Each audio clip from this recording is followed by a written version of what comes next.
Thanks for tuning in to this episode of the Gaming Stooges Talks podcast. We are the Gaming Stooges. I'm Jack. You can call me Cloud. And I'm Landon. We hope you enjoyed today's discussion, and if you do, please consider subscribing to our YouTube channel, following us on Twitch, or joining our Discord. Let's get on with the show.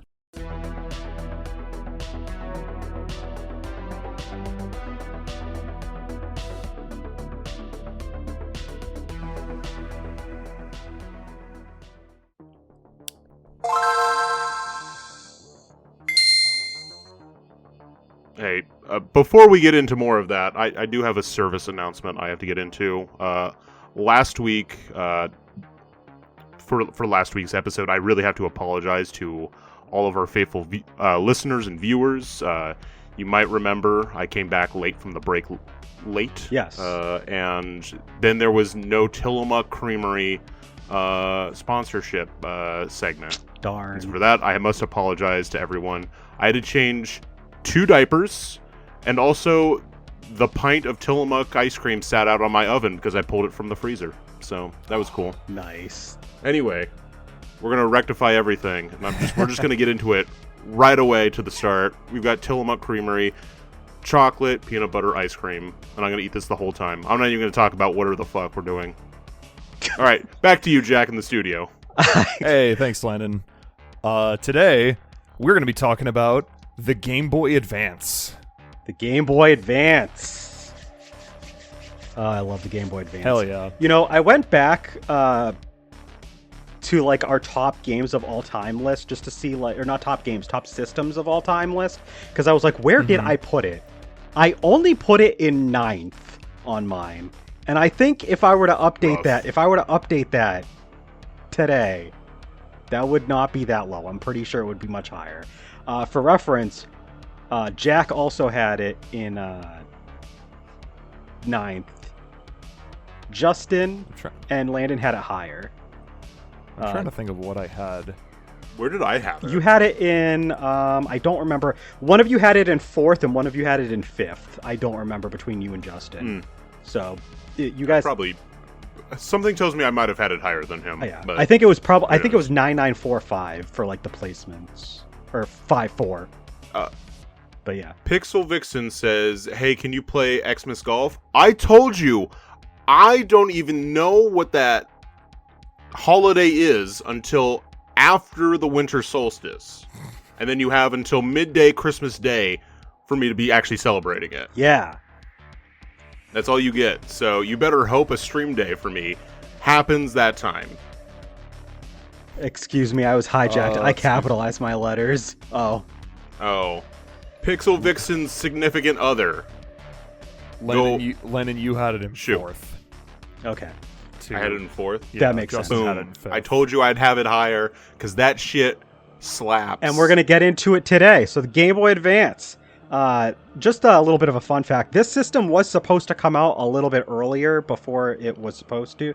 Then it ended up coming out, but Nintendo was not able to really get the tech working quite right. They had a thing called Project Atlantis, and they eventually gave us the Game Boy Color because they couldn't give us the Game Boy Advance at the time. Eventually, we finally got it, though, on June 11, 2001, and it was at a crisp price of $100 at launch. Like, at launch. You don't see that anymore, by the way. Same price that the Game Boy launched at, too. Also the same price that the Ouya launched at. Oh, true. We don't talk about that. That's a bad No. That's a bad system. We do talk about the Ouya. Can we strike that from the record? We can strike that from the record. Editor, strike that from the record, please. Editor, can you censor us saying Ouya? Censor that, too. But the Game Boy Advance, it's pretty popular, well-known handheld. Didn't last too long before it was already had a successor out. It came out with 2 major revisions. One of those was after its successor came out because it had the Game Boy Advance SP, as we all know, in March 2003. But we also got the Game Boy Micro in September 2005. Yeah, that's a year after we got the Nintendo DS. So, but I did want to mention that because Can we talk about how unfortunate it is, like how short of a lifespan this like system technically had. Yes. Yeah.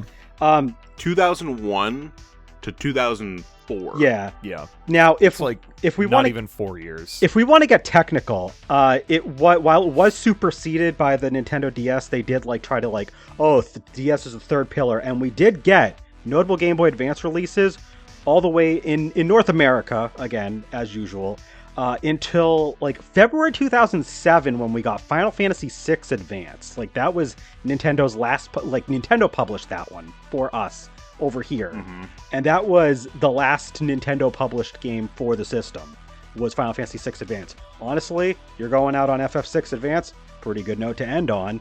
There were a couple games that came out later in 2007, and even like a couple in like early 2008. Spyro, whatever the newest Spyro game was at the time, I think it was one of the Legend of Spyro games. They had a Game Boy Advance version for some reason because they wanted it on everything, but most of the major stuff was already out by 2006. That's still kind of short. Like the system came out in mid 2001, and almost all the major games were out within 5 years. It's it's a little bit of like a Super Nintendo syndrome. Like it has a huge library of good games, and yet only lasted like half a decade, not even. Jack, Yes. do you know what the last Game Boy Advance game to release in North America was? Was it like Madden? No. Arguably better than Madden. Oh boy. Okay. Yeah. Was it a Mary-Kate and Ashley game? Unfortunately, no. No. It's Damn. worse than that. Damn. Yeah. What is it? But it is a licensed property. Oh, so boy. you're in... I forgot what like it was. ballpark. I Isn't looked it at like- this too. Isn't it something weird like Flushed Away or something like that?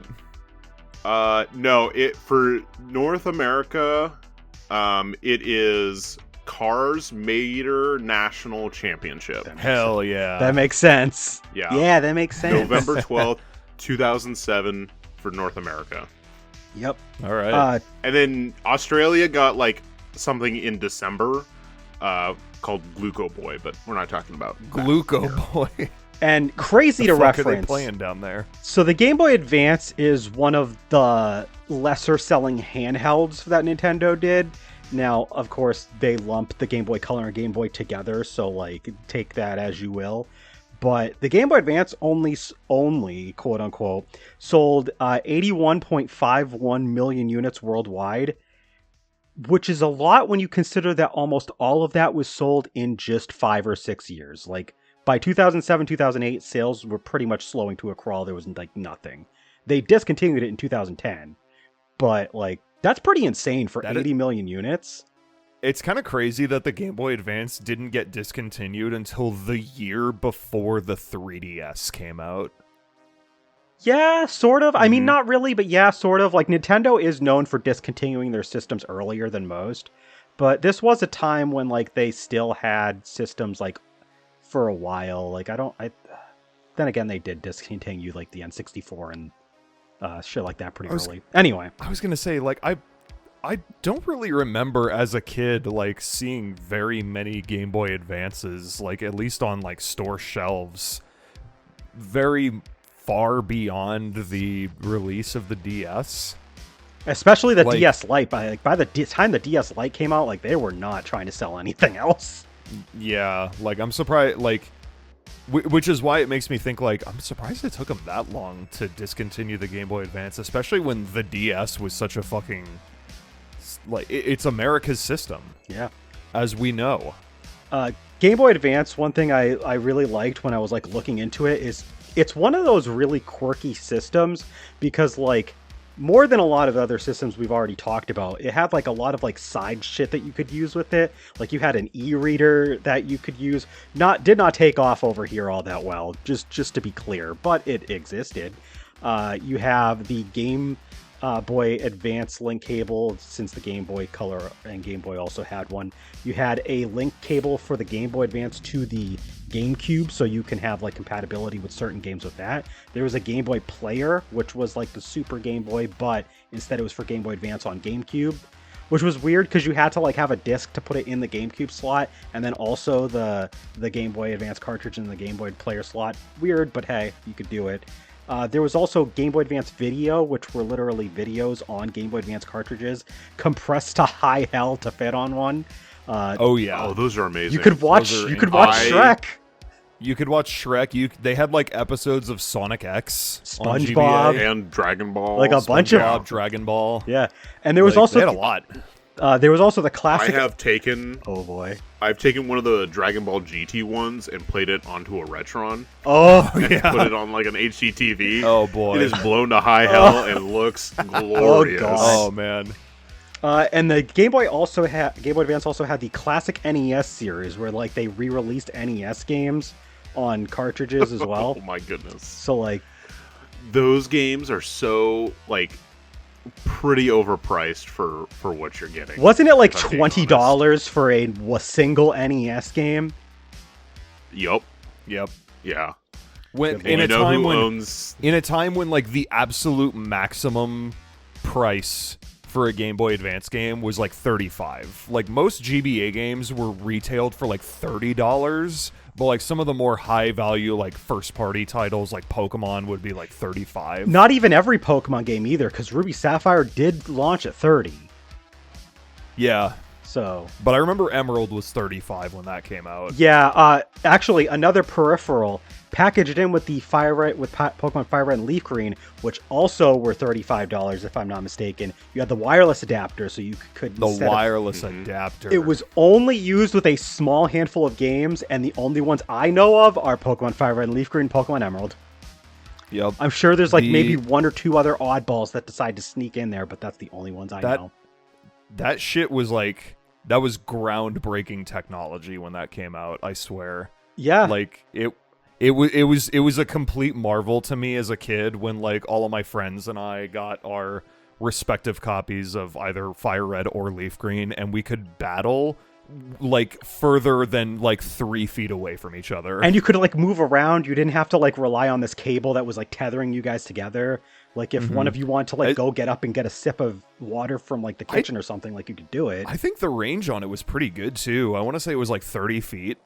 And it like, this is for a different episode of the podcast, but like this was at a time when Nintendo was doing a bunch of stuff like that. Cause like they also gave us the Wavebird GameCube controller too. Like they were like, It wasn't just like an isolated thing for the Game Boy Advance. It was just kind of a platform they were doing this sort of thing with. So yeah, the Game Boy Advance was very experimental with all the weird, cool shit that it did. But like, I mean, it had a lot of interesting stuff that you could do with it, and it had a massive library. You had a lot of new IP or new games on there from old series. There was lots of ports and remakes, not just classic NES series, but like you had like Super Nintendo caliber games getting ported to the system. A lot, actually. I mean, literally the last major Nintendo published title was Final Fantasy VI Advance. So like, it was kind of a thing that they did. There was various Final Fantasy games, various Super Mario games. We never got like a big 2D mainline Mario game on the system that wasn't like a port. We didn't get like a new one. That's like one of the things that like a lot of people tend to remember about the system is that it didn't have one of those. But I mean, you still had fresh games in other series. You had a new Zelda. You had a new Kirby. You had a remake of a previous Kirby game that also made it over.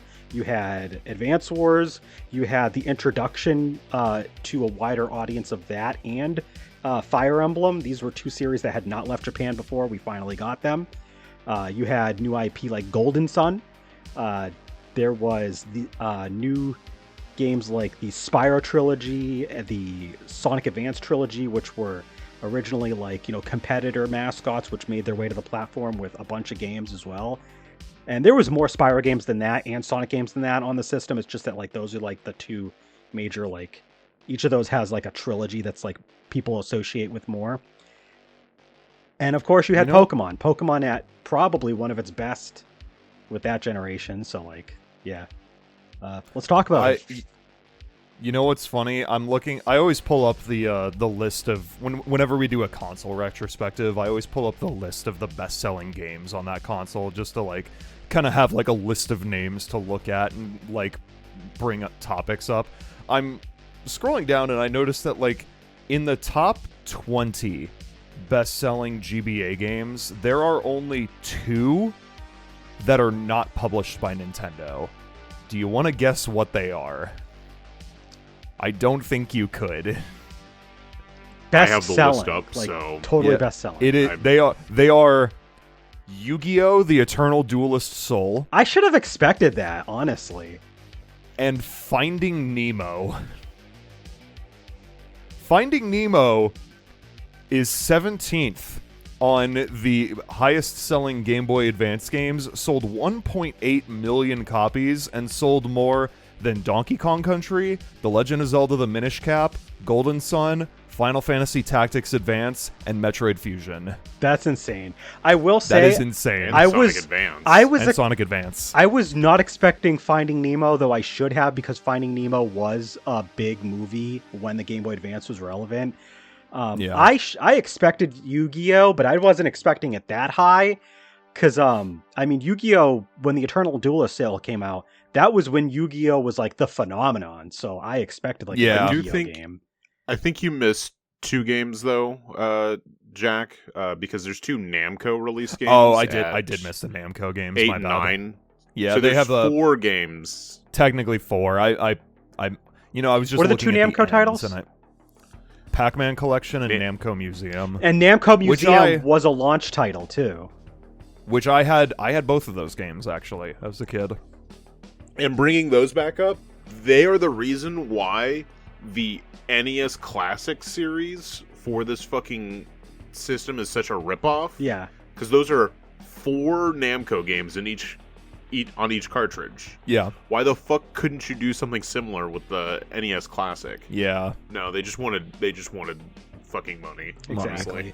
Yeah, because the NES, the classic NES series, it was mostly first-party Nintendo stuff, but there were a few third-party games that were in there that also got like they were like arcade games. It was like I can't remember which ones it was, but like there was a couple where it was like you could have just packaged some of these together.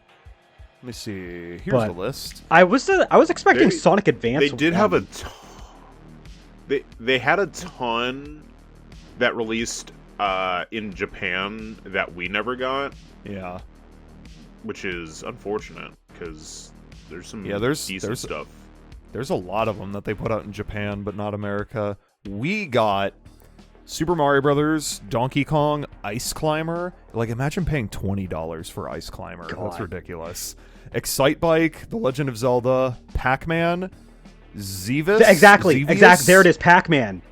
Literally, Yeah. the first Pac-Man game is one of those games. I was like, Yeah. dumb. I want to say I never got any of the Game Boy Advance video or classic NES series cartridges.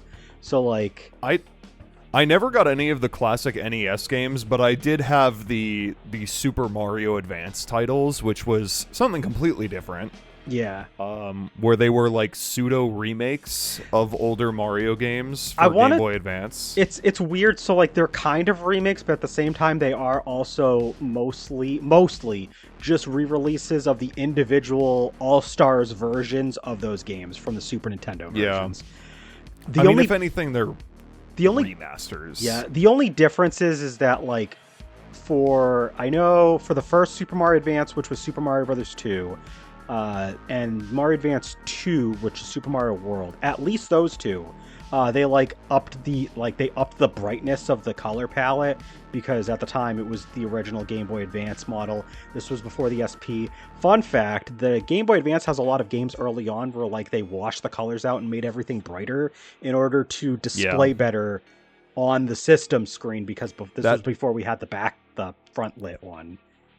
That was definitely that was very common among early Game Boy Advance games, where the colors just look super washed out because they had to make everything really, really bright, Yeah. just But, so people could see the damn game when they're playing it. But yeah, for the most part, the Super Mario Advance series, it was both like it was a re-release, like a port of the Super Nintendo version, but then they also have like that Mario Brothers, and I think the Mario Brothers was a remake that they like put on all 4 of these, because I don't remember that one existing before then. So that was, I guess, their way of like giving us Mario Brothers remade, like not Super Mario Brothers, Mario Brothers remade. They just gave it to us 4 times and then attached another game to it. They're like, here you go. Hell yeah. Please play this game. But yeah, Game Boy Advance. What was your guys' first Game Boy Advance, by the way? First Game Boy Advance was the shit. I don't know if it was silver or gray, but it was like the off-white one. We'll say silver. Was it the regular model?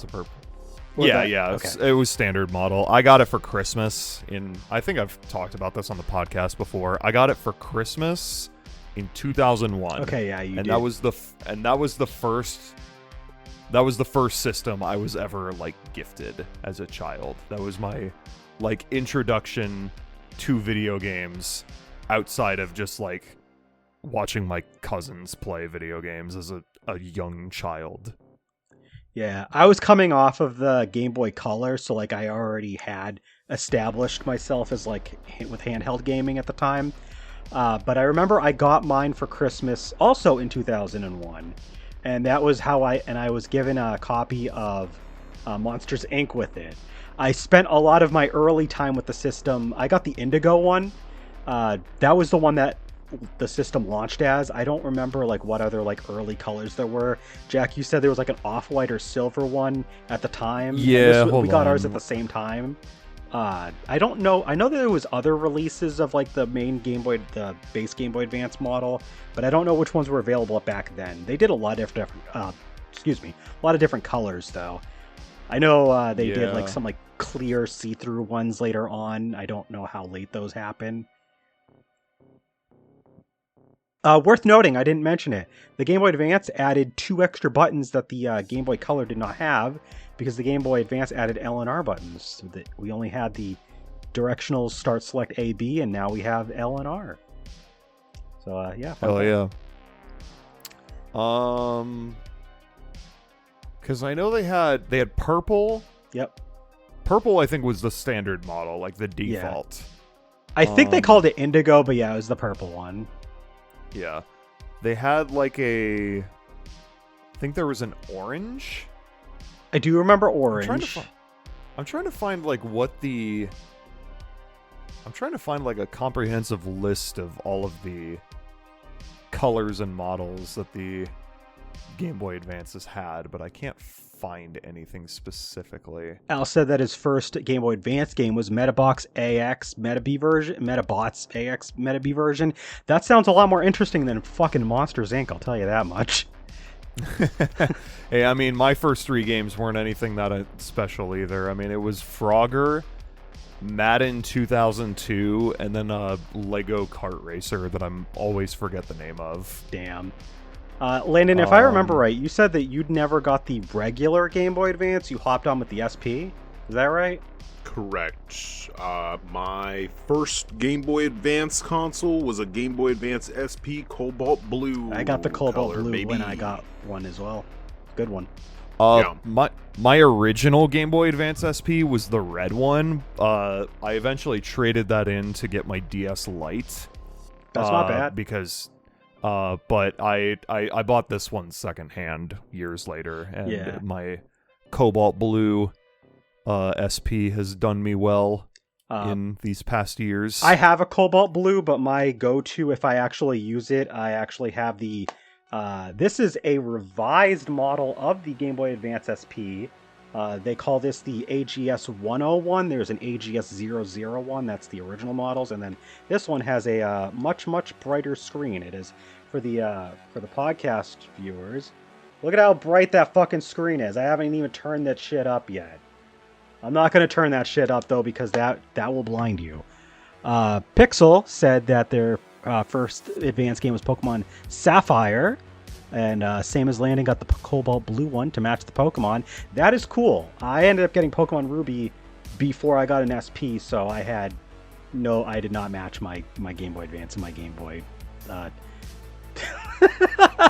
Landon, don't make the Game Boy Advances do that. Too late. I'm curious, have any of you ever had experience with a Game Boy Micro? I have held one, but I've never actually like played on one before. By the way, the official name for the Game Boy Advance that I had was Platinum. Okay. It was not one of the launch colors, but it says that it was released in 2001. Okay. So yeah, it was later. It's like silver. Yeah, it's more silver than platinum. I know which one you're talking about. I've seen it before. So is Pokemon Ruby and Sapphire the twins from that SP SP on on SP SP action? Hell yeah, brother. That's some. My biggest experience with the Micro was I was a counselor for a Cub Scout day camp for a week, and one of the other guys had a Game Boy Micro and was like super into it. And I was like, that's cool. I'm going to keep playing my Nintendo DS because by the time that came out, you already had one. And I got a DS very early. I did not get a DS super early. I actually did get experience with the Game Boy Micro. I didn't own it. I have a cousin who was a big Nintendo gamer as far back as like we used to hang out a lot. He is probably one of the reasons why I love as many Nintendo games as I do now, is because my childhood revolved around playing whatever my family could afford, which actually was not always Nintendo. But my cousin would have like almost every cool Nintendo thing that would come out at the time. And he did get a Game Boy Micro, and I got to play on it. I brought my copy of Mario & Luigi Superstar Saga because I was playing that at the time. And I tried it out, and it's really cute. I want a Game Boy Micro, but the secondhand market says no, because that's just expensive nowadays. You can get them for like, they're not like crazy high, but like a lot of Game Boy Micro are going for like 150 or more. So like it's hard to get one for a decent price. Man, I remember the only time I've ever held a Game Boy Micro was when I saw it at a local used game store that unfortunately no longer exists. They had a Game Boy Micro on display, like in the case that was like could only be accessed from behind the counter. And I asked if I could look at it and just like kind of hold it for a second. I was like, damn, it's kind of crazy how fucking tiny it is. Like it is barely bigger than the fucking cartridge that goes inside of it. Yeah. Which is insane to me. And I regret not getting it at the time because it was only like $60 that they were selling it for. And I'm like, I look back at that and I'm like, man, I wish I fucking bought that. Yeah. Would have been so cool to own. So let's talk about some games. I mean, we've already talked about Pokemon a lot. We could talk about it a little more, but there's so many games that we could talk about. I don't know about you, but one of the earliest games I played on the Game Boy Advance, before I even got one, because I played this on a cousin's Game Boy Advance, not the same cousin, different cousin, but Advance Wars was actually one of the first Game Boy Advance games I ever got to play, because it was... Oh wait, no, I guess I did have a Game Boy Advance. That's right. It got stuck at home while I was in foster care, so I never actually got to use it during that time. I'm mixing things up. Weird time in my life. But I did get to play Advance Wars as an early Game Boy Advance game because I didn't have a lot until like after that. So I played the first one. I remember like my cousin just kind of letting me just like keep playing it. So like I played pretty much the whole game. I remember getting like all the way to like whatever the final boss like guy is that had like their color. I don't remember the name of them, but like they had like their army was like color coded black because like every army had its own like color coding. I remember that being like one of the bosses I was on. I think that was like near the end of the game. That was an early game that I played. Obviously, there was Monsters Inc. Obviously, there was Monsters Inc. I say that like it's a slam dunk. I don't remember. Like, yeah, duh. I don't remember. Monsters Inc., bro. I don't remember like other Game Boy Advance games that I had before Pokemon Ruby. Like it's really weird for me to think about, but like I had the Game Boy Advance in Christmas of 2001, and I'm like trying to think, and I'm like, I don't remember. Like, am I actually misremembering? Did I get the Game Boy Advance in 2000? No, I couldn't have gotten the Game Boy Advance Christmas 2002 because that was when they got me Yu-Gi-Oh shit. Did I get a Yu-Gi-Oh game and I just don't remember it? I don't know. Like like my early Game Boy Advance years before Pokemon, don't know a fucking thing about. Because like after that, I could tell you like all the games I played. There was Mario Advance 4, there was Sonic Advance 3, then there was Sonic Advance 1 and 2 after that. There was I remember borrowing I think it was Banjo Pilot from a cousin, because I traded a game that I had, and then they traded me Banjo Pilot, and then my uncle made us trade back because he didn't like that we didn't they didn't like okay the trade, so we had to trade back. But I remember playing Banjo Pilot for a little while, so that was cool. What would you guys say were like... Oh, sorry, what were you going to say, Len? I was going to say there was only 2 Yu-Gi-Oh games that released in 2002. Nothing released in 2001 in North America, so... Yeah, well, what I'm saying is I don't recall getting the Game Boy Advance the same year I got the Yu-Gi-Oh stuff. I remember, like, one Christmas I got the Yu-Gi-Oh stuff, and one Christmas I got Game Boy Advance, and I feel like those had to have been different. I don't feel like they were the same. They might have been the same, but I swear I don't think that they were, is what I'm trying to think Was the Yu-Gi-Oh stuff... like a video game, or was it just... So when I got Yu-Gi-Oh, it wasn't Game Boy Advance related. That's the thing. I got Forbidden Memories on the PS1, and then I had gotten some packs of cards. I think it was like the Pharaoh's Servant set that had come out at the time, so it was pretty early in. But I don't recall getting the Game Boy Advance. Then maybe I got the Game Boy Advance my birthday after, and I'm just misremembering. I don't know. It could be. Who knows? Time. It was like time is strange. 13 years ago. Like I said, I went into I don't want to get too personal, but I went into foster care from like August of 2002 until December. So like pretty much from like late 2001 till like when Pokemon Ruby came out and just kind of like snapped me back into reality. I mix up a lot of shit. I don't remember what happened when.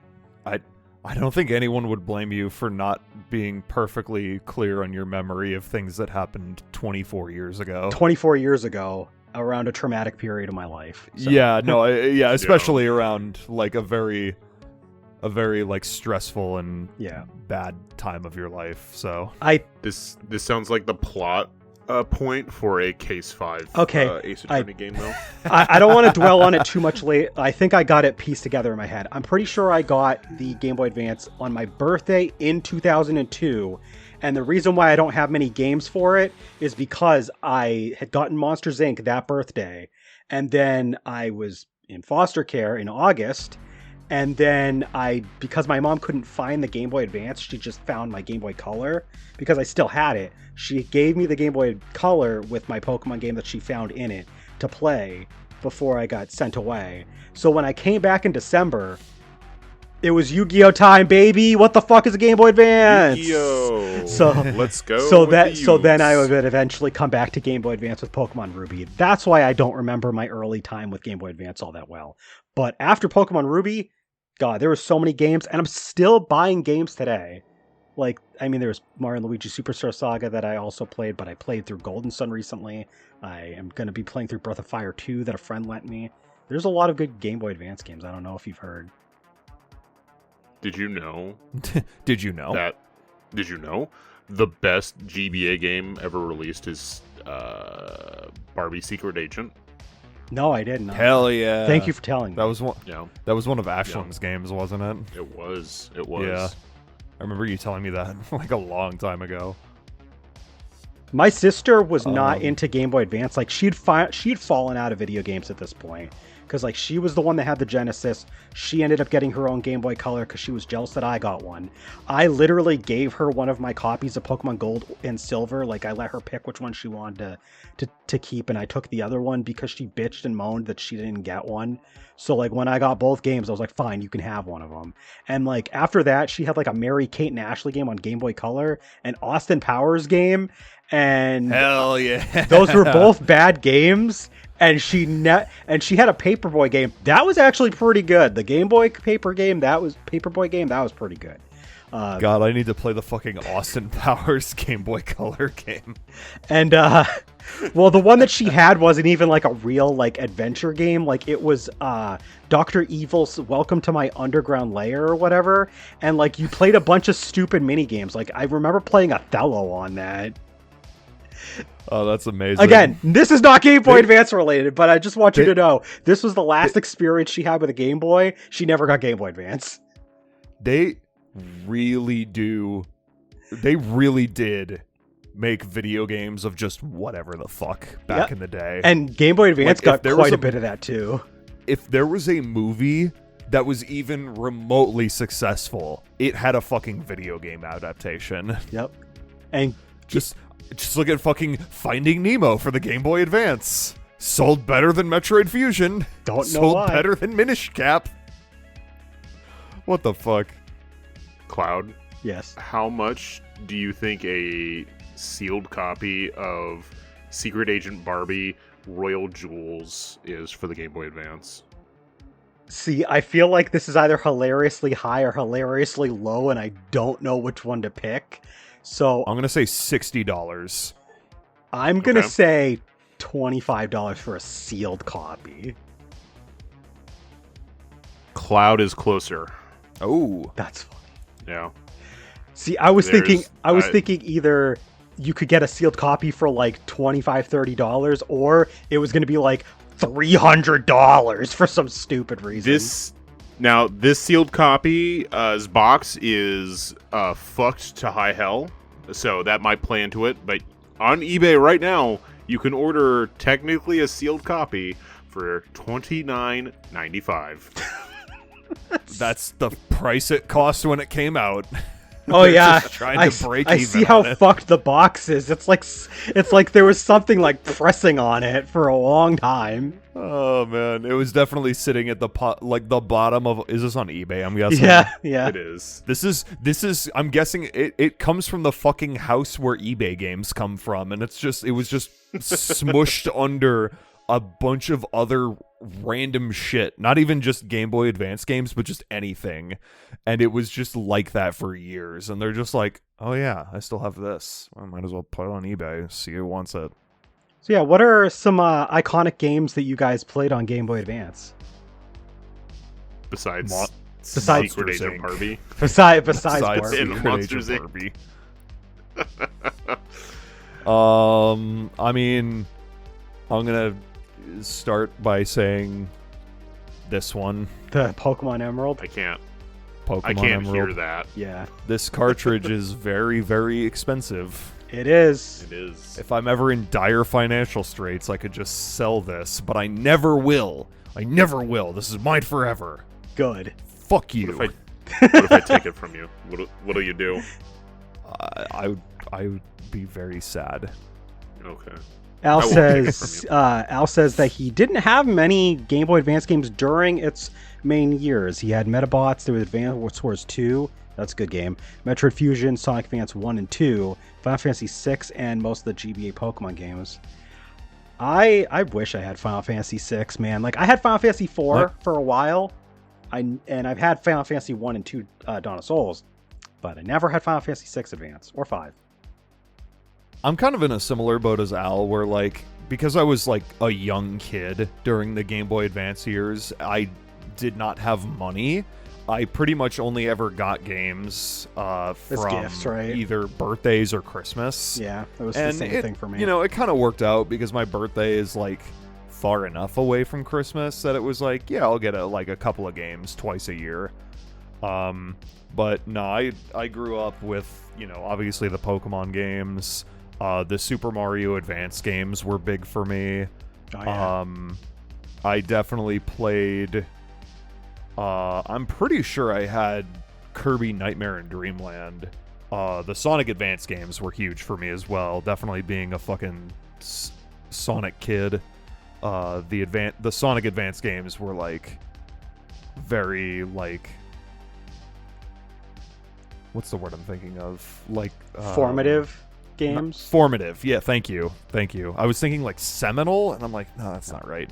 Yeah, definitely very formative games for me. But I mean, I can't think of too much else that I had during the GBA's life cycle. Oh, Pokemon Pinball Ruby and Sapphire, baby.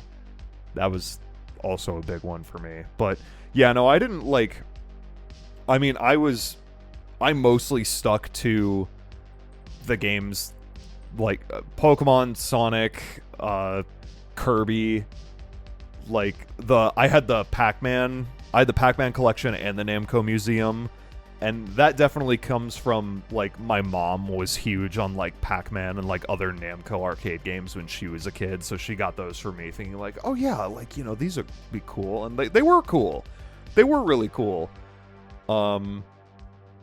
But yeah, just due to my limited funds as a 6 to 9-year-old child during the lifespan of the Game Boy Advance when it was at its peak, I didn't have a ton of games for it. Yeah. Landon. I also didn't have a whole lot of games for the Game Boy Advance. Especially because I moved on to the DS like Pretty so quick. quickly. Yeah, like you had GBA SP 2003, DS by 2005 when the Micro was out. So that was not a long time. Yeah, so like it was pretty rapid for that, but like all of the Pokemon, like main series and spin-offs, like every version I had at one point until someone stole a couple copies. Yeah. That was neat. Boo. Oh. Fuck thieves. They also stole my Pokemon Coliseum disc. Oh. But that I got back. That one got replaced. So that was fine. They never took the bonus disc, so thank the gods for that. Oh, that's good. Oh my god. Whew. I will say Anyway. Yeah. Oh, keep going. Some other stuff I definitely played during the time was Link to the Past. The Link to the Past remake that was made for they did. GBA. That was huge. They had that and Four Swords bundled together in one cartridge, right? Yep. Mega Man Battle Network 4 Blue Moon. I remember playing that. I remember playing, was it Supersonic Warriors? Is that the Dragon Ball Z? Yeah. Yeah, Dragon Ball Z Supersonic Warriors. Or was it Boo's Fury? It could be Boo's Fury. Fury is like it was one of the 2D fighters. Oh, it was So Supersonic Warriors then. Supersonic Warriors. That one my brother had. And then, but I still played it. And then he also had a copy of Donkey Kong Country. Nice. Which is a pretty solid version of Donkey Kong Country. Any version of Donkey Kong Country is... That is a game I did not mention that did get solid ports among all of the really good ports that we got of like SNES games. Donkey Kong Country. Did they do all three, or was there one that they didn't do? Because I feel like they did at least two. I don't remember. I think they did all three, if I remember correctly. Which is pretty impressive. I don't know. I didn't own any of them as a kid. I actually didn't play any of the Donkey Kong Country games until WiiWare. The thing that's hard for me to remember, like which Game Boy Advance games I played when, I think the most is like, not only did I get the Game Boy Advance at a weird time, but like, you know how I mentioned that at the front of the podcast that like this was a system that had some overlap into the early DS era? I played a lot of games when that overlap was happening. Like, and I also bartered a lot. Like, I wasn't like, this was the period of time where, like you said, I didn't have a lot of money, and it was also during a time when like my parents were not able to like really get me a lot of games. So if I couldn't get the game as a gift, I had to trade something of mine to get the Game Boy Advance game from a friend, and I did that several times. That's how I played. I believe that's how I played Super Mario and Luigi Superstar Saga for the first time. I'm pretty sure I bartered for that. I remember not bartering, but I borrowed Dragon Ball Z Boost Fury from a friend. I remember playing that. I remember playing through Pokemon Mystery Dungeon Red Rescue Team.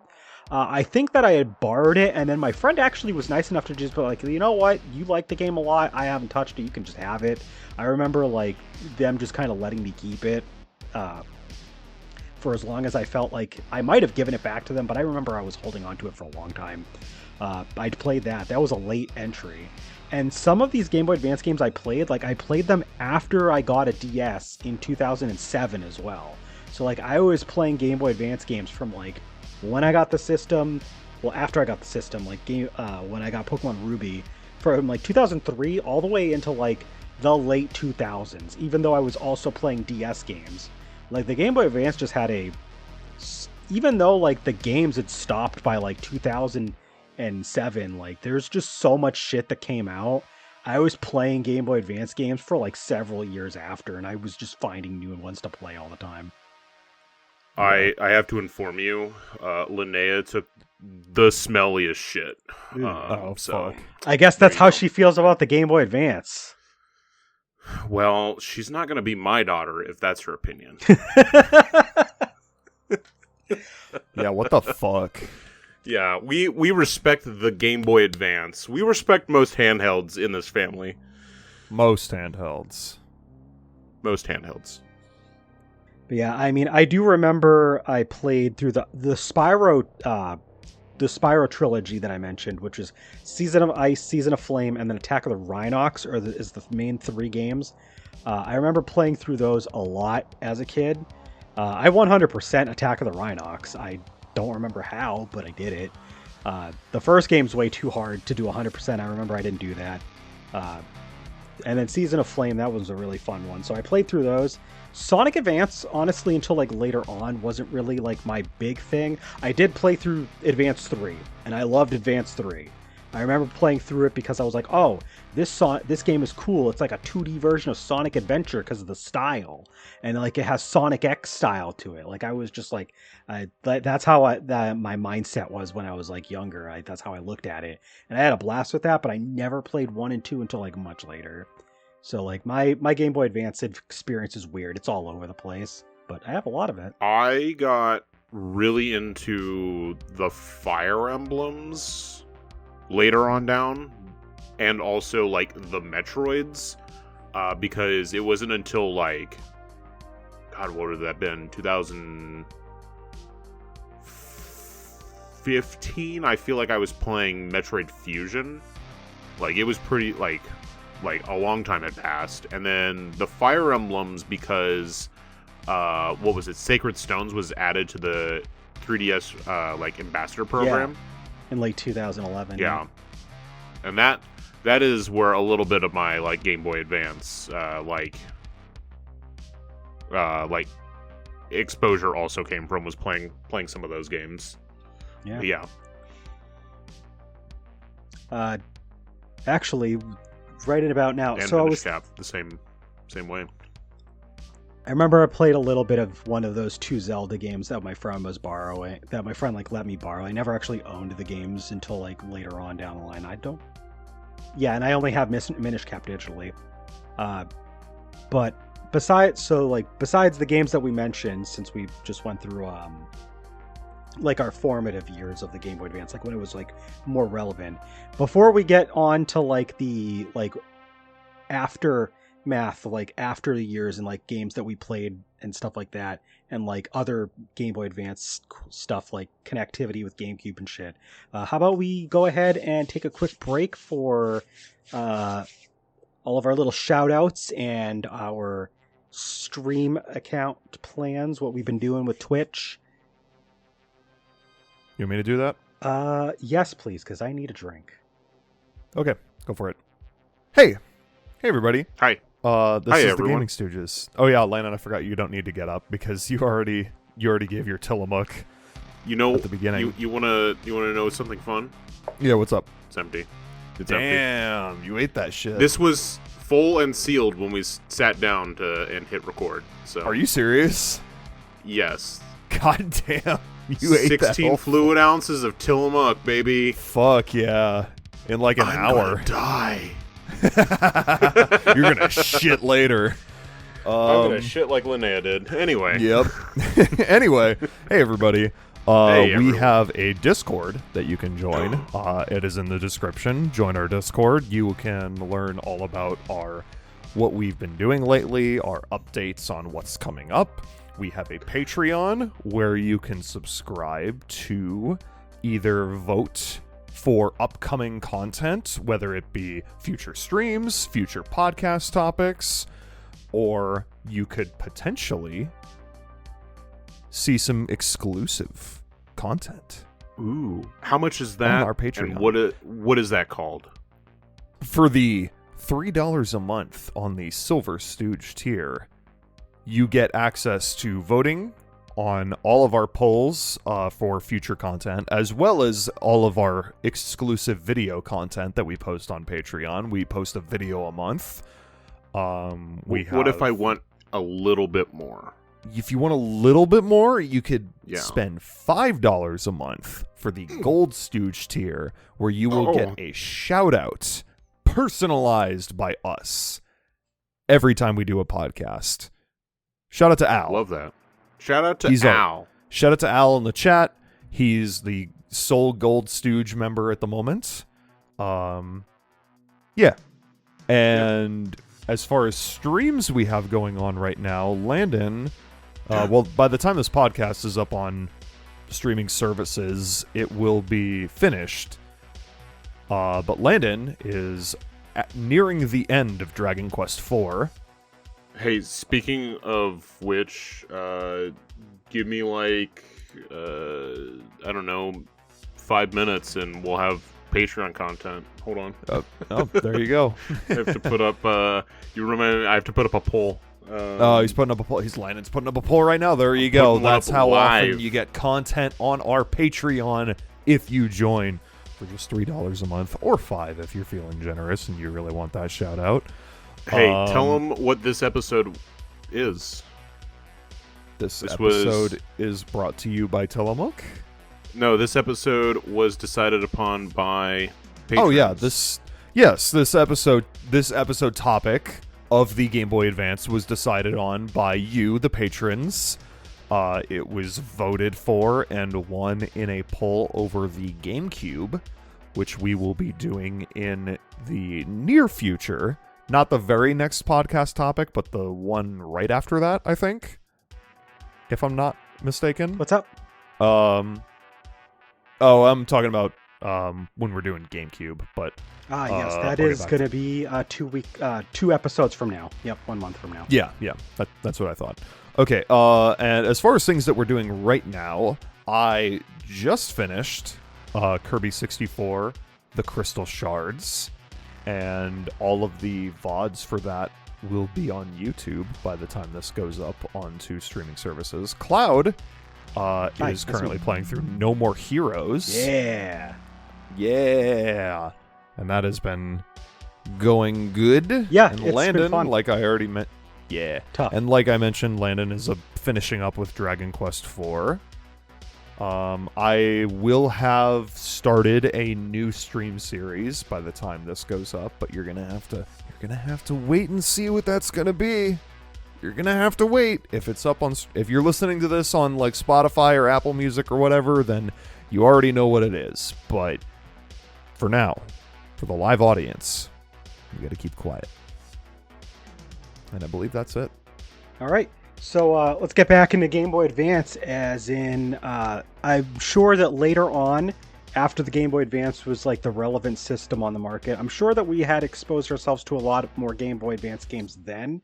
And I want to hear some interesting stories about that, because it has been about 15 years since the Game Boy Advance was discontinued. And I'm sure that even from that point, a lot of us had our own little Game Boy Advance journeys that we went through.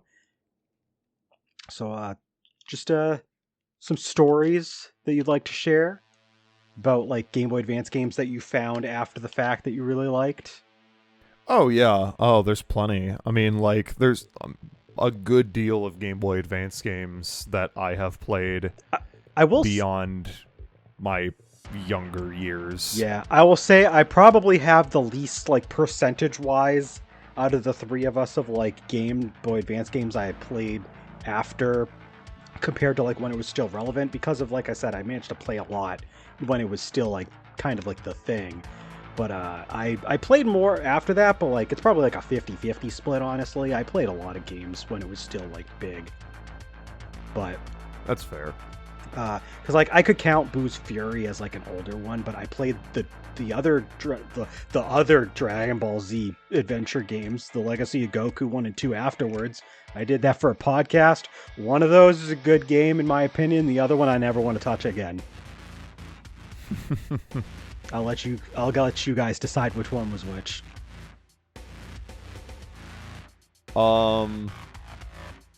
Let's see. I don't know where it is, but I forgot to mention Kingdom Hearts Chain of Memories. I played that.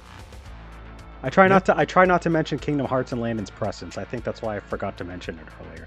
That was a game that I played when the Game Boy Advance was still new. You knew That you makes know me that want to poop my pants. you know that Kingdom Hearts is a trigger for him, so you don't want to start anything. But no, there's Why do plenty you keep of saying it then? Yeah, no, there's a good deal of GBA games that I played after the fact. Both of the Metroid GBA games were not like childhood games for me, but I definitely played them a decent amount, like after the GBA's prime.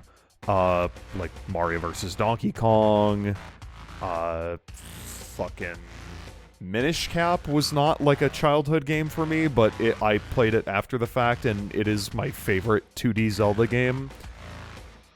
Let's see, fucking Wario Land 4, that's a big one. I fucking love Wario Land 4. I'm blanking on any other, like, major ones, but WarioWare for GBA, also a great game. I have played the first Starfy game for GBA. Oh yeah. Yeah, the originally were, I mean, they still are, with the exception of NSO.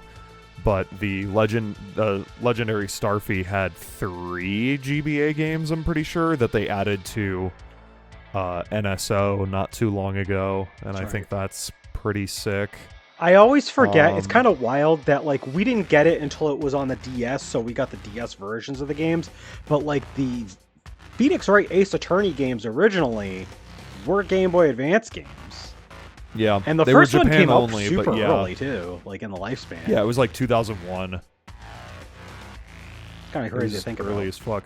Holy shit, it's actually on here. I was just scrolling through the list of best-selling games. The first one of the first GBA games I owned was Frogger's Adventures: Temple of the Frog, which was the full title for that game. And that was like, out of the 3 games that I got when I first got my GBA, was like the only one that really stuck with me. I didn't really give a shit about playing Madden on the Game Boy, or Madden in general, honestly, because I always preferred like backyard sports and like the more like cartoonish sports games than the more realistic ones. And there was a ton of the backyard sports. Oh yeah, there games was that were released on a the good GBA. deal of backyard games on the GBA, but I mostly played them on PC. Like, that was definitely like as a kid, like, that was the franchise for PC gaming. Sounds like we need to fix that. Jack, have you ever You played just need to play all the GBA Golden ones. Sun?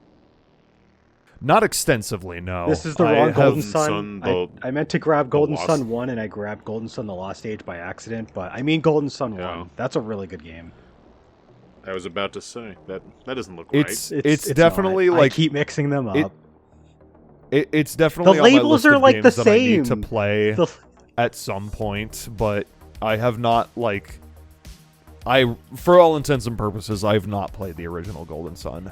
I will say Golden Sun, the original one, because I still haven't finished Lost Age, is probably one of my new favorite Game Boy Advance games like ever. And that's saying a lot because I love Super Mario Advance 4 and Pokemon Emerald and Pokemon Fire Red Leaf Green. But like Golden Sun, awesome. Jack, do you want to see Yep. a game that Cloud wishes he owned for the Game Boy Advance? Sure. Boom. Ah! Advanced Adventure. That's a game that I played thanks to a special magical technology. And I gotta say, Dragon Ball Advance Adventure, one of the best games on the Game Boy Advance.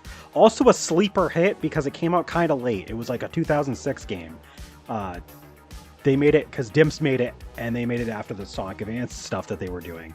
That game, though, is really, really good. It's a nice 2D side-scrolling beat-em-up with a fighting mode attached where you can unlock tons of Dragon Ball characters for some reason. It's pretty cool. Covers a lot of the story of the game. Or not of the game, of the anime. Most of it. Not all of it, but most of it. It goes like... Shit, I was going to say something and I blanked. Demon King? I think it goes... What?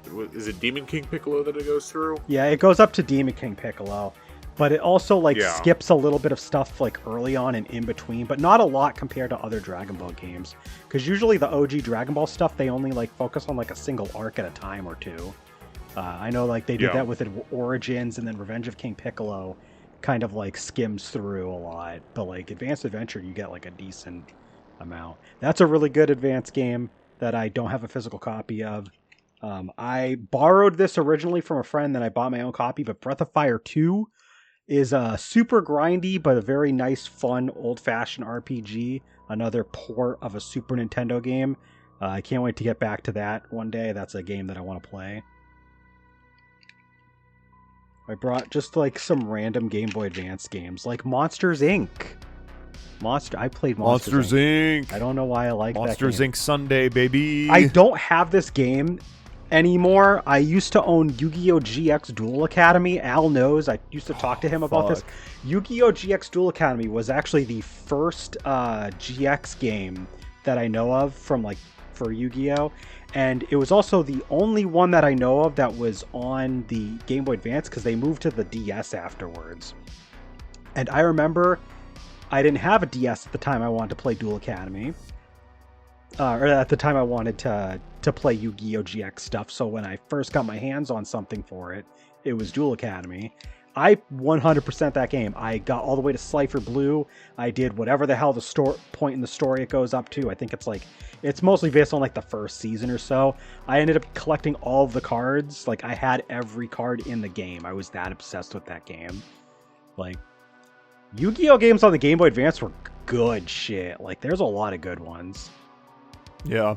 Because you had Eternal Duelist Soul. There was a World Championship game or two. There was Sacred Cards and Rechef of Destruction, which are card game RPGs of sorts. It's hard to explain, but there's an RPG element to it because you can go into duels with ooh, what is that? Which Fire Emblem is that? It's Roy's game. Oh, Binding Blade. Yep. The one before Blazing Blade, which is what we got as just Fire Emblem. Yeah, I have the other two US releases, but I was like, you know what? Let's grab it. So yeah, I have the complete GBA Fire Emblem collection. Landon, one day you could maybe play a patched version on the Analog Pocket that Jack very definitely got you. I'm hoping and praying every day of my life that I can do that. And I know Jack would never let me down, so. Al says that Konami should put GX Duel Academy on a collection, and I agree. There were quite a few, actually, now that I think about, now that it brings up Konami, not Konami specifically, but there was quite a few good Metroidvanias on this system, huh? I mean, you had Metroid, you had Castlevania. I don't know if you would want to say that Kirby and the Amazing Mirror was a good Metroidvania, but it's a Metroidvania. It's a Metroidvania. It's a Metroidvania. Metroidvania. It is a That is Metroidvania. technically, those words are technically true. Technically true.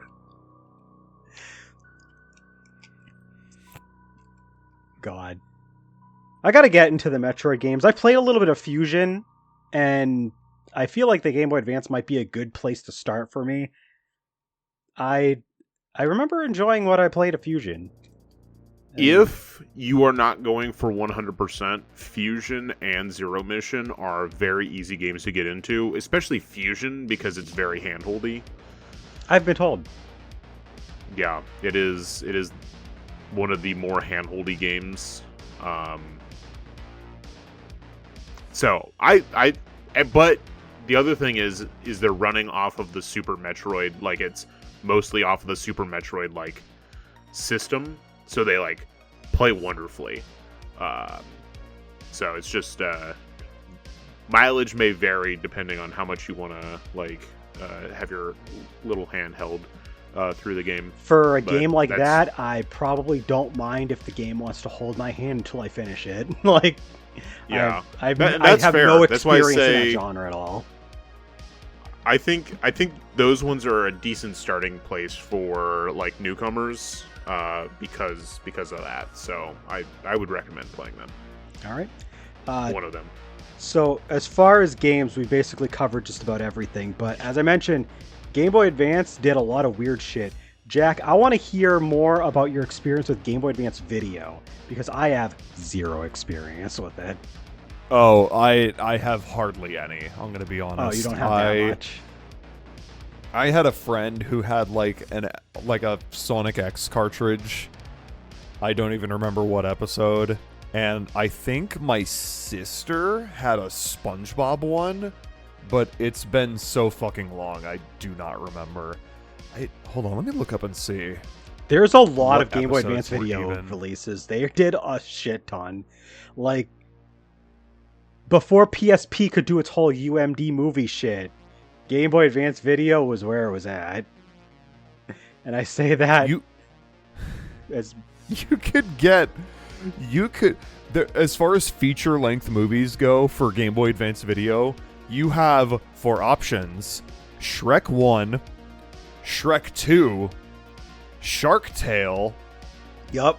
the Shrek and Shark Tale 2 movies in one compilation. And I'm going to tell you that right now. Both movies on a single cartridge. I heard that one is compressed way even worse than the typical Game Boy Advance Video because they had to make it so you could fit I'm both sure. of them. So like, That's the one to go for, baby. Or Shrek and Shrek 2. which also probably is incredibly disgustingly compressed. Yep.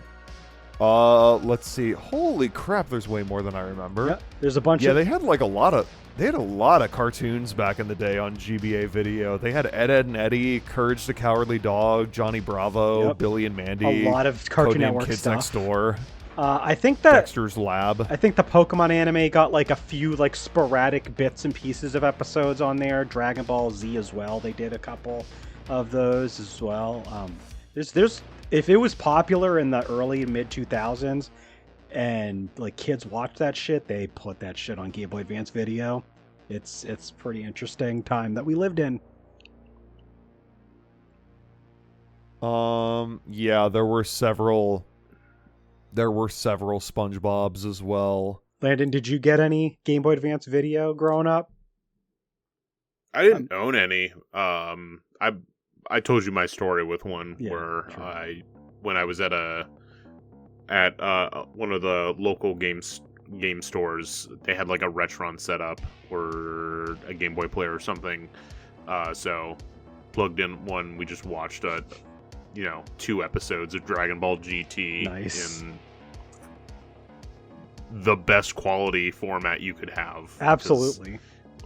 Looks real good when you run it through that. If we want to be real, it was probably comparable to like what you would see for like the very first YouTube videos when that launched around the same time. 144p, baby. Yeah. It's fun. It was state of the art in a way, sort of.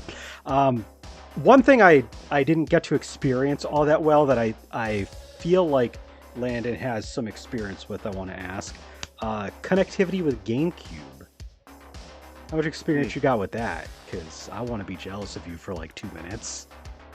I never owned the Game Boy player, mostly because by the time I got into like collecting, it was fucking expensive to buy the disc. Like you could buy a player, no problem, but the disc is the thing that costs money because without that, I'm so mad. I had one. I don't know what happened to it.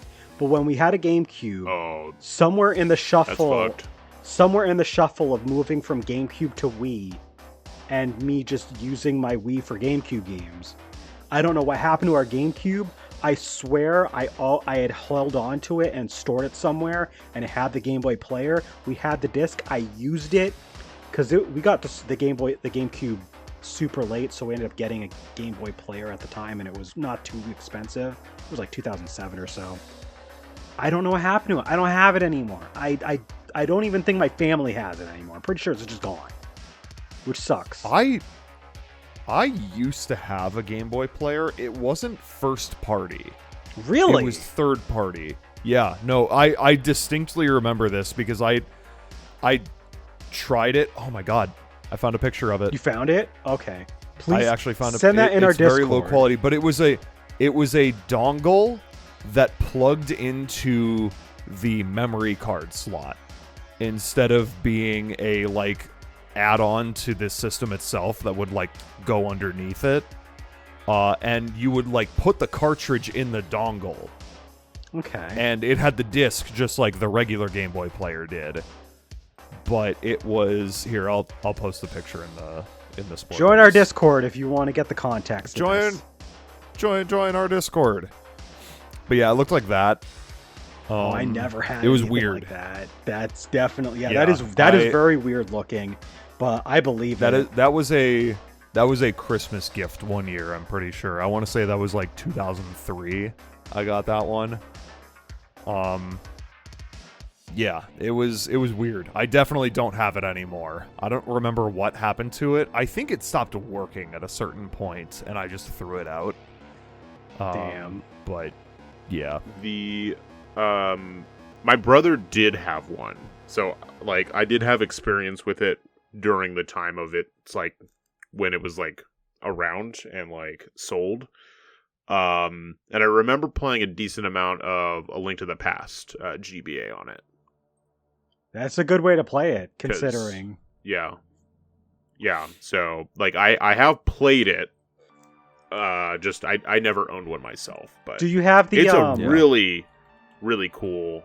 Do you have the GameCube setup. Game Link cable that like lets you like use the Game Boy Advance with your GameCube as like a controller and for connectivity? Have you done anything with that? Yep. Oh yeah. I mean, besides Landon and I know that you did. Go ahead, Jack. Actually.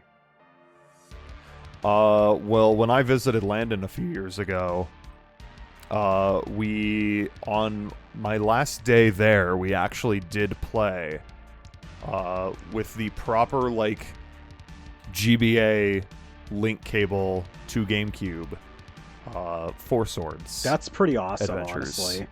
Yeah, and we played it for maybe an hour or two.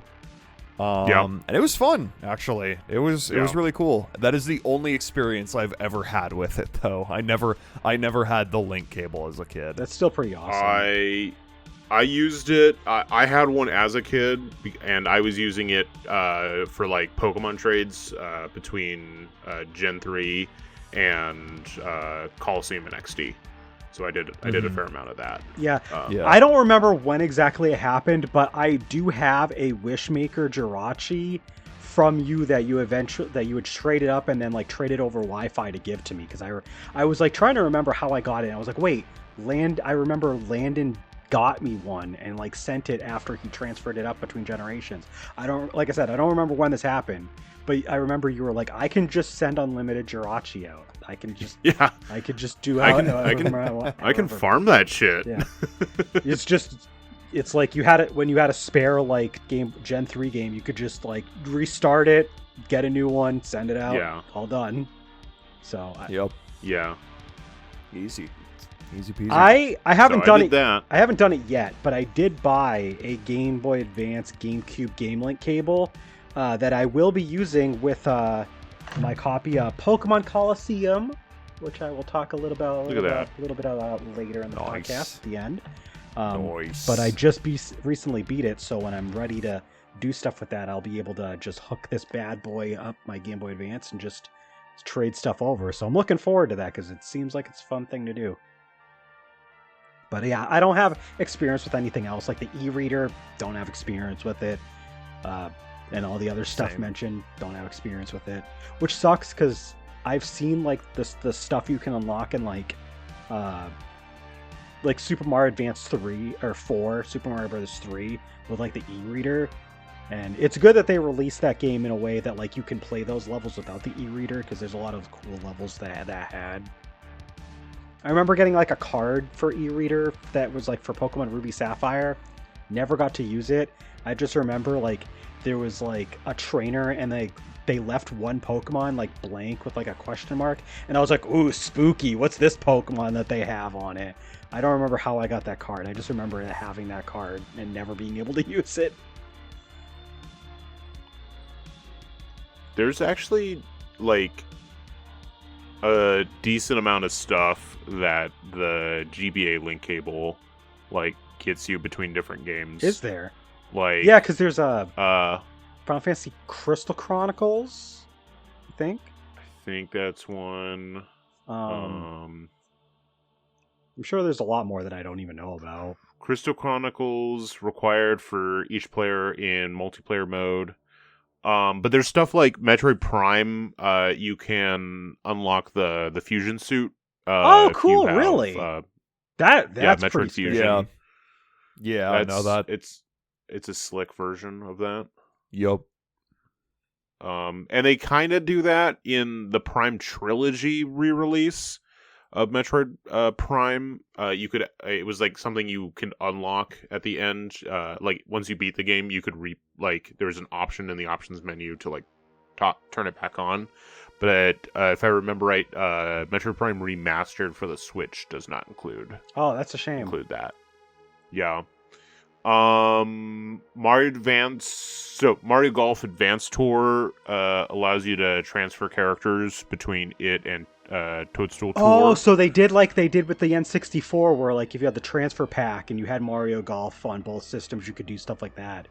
I don't know why I didn't think that they would have done something like that, considering they did that before, but that's cool.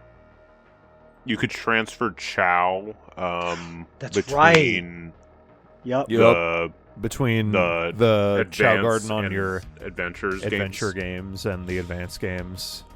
Yeah, and if you use your Game Boy Advance, it could like send like a weird like mini game version of it on like the Game Boy Advance from the GameCube game. I forgot that was a thing too. They did actually make some pretty good use of that thing. Now that I think about it, the Phantasy Star Online Episode 1 and 2 games. You could use the GBA link cable to play mini games based off of Puyo Puyo and Nights into Dreams, and then it also had a tiny Chow Garden that you could use to import a Tails Chow into DX or Adventure 2. Oh yeah, that's right. Battle. That was like they had a couple weird Chow that you had to like daisy chain through in order to get them on those games.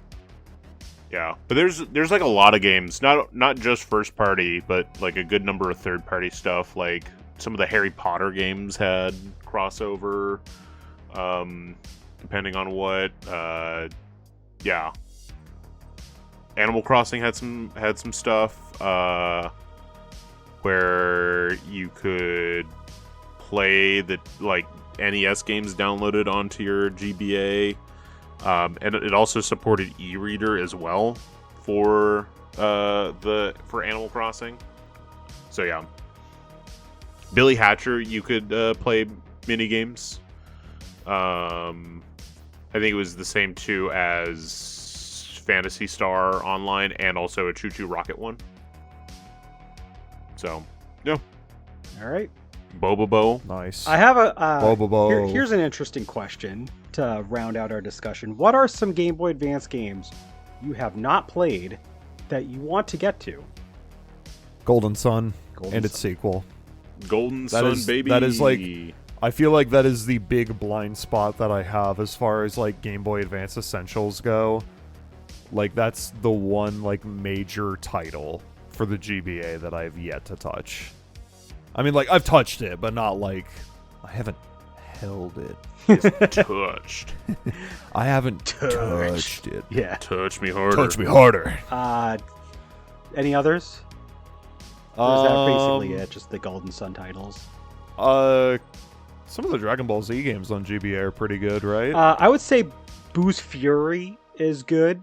Supersonic Warriors, the fighting game, is good.